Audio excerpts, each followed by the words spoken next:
wato mu rinka tana mutuwa, mu rinka tana makomar mu. Mutuwa kowa riga san cewa dole ce, kuma kowa san zaman ta yake yi, kuma ya san duniya zama ne na rudi, ya san baya da tabbas a cikin sa. In ji mala'ikan mutuwa yake cewa kullum sau 5 nake kewaye kan kowa, ko a wani lungu kake ice sai na kewaya ka sau 5. Ice amma ban da ikon na ɗauke ka sai an ce ɗaukiwa ne.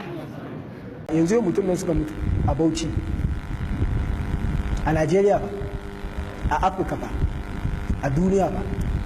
Kai Allah yana aiki, ana ta tafiya wallahi, suna ta can ana ta taruwa, ana ta taro kai ba kai. To ranar da appointment ɗinka ya zo tawaffatu rusuluna, za ka ga mala'iku ne kawai, wahum la yufarritun, ba sakaci sai ka je rana. Yanzu duk waɗanda suka rasu suna can barzaku ne, suna jiran mu. Kawai dai bambancin su da nan, a barzaku kada iya gane kai dan aljanna ne ko kuma mutum shi dan wuta ne, zai iya ganewa. Annabawa da kansu suna kukan ranar da za su haɗu da Allah subhanahu wa ta'ala.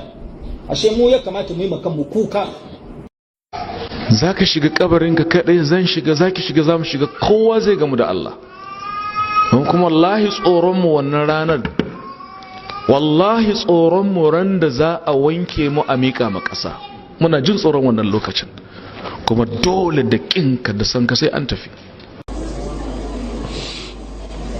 Wurin ka yafe ma juna laifi, bai da ban mamaki in muka rabu gidan ga gobe, yana da wuya mun rabu kenan forever and ever.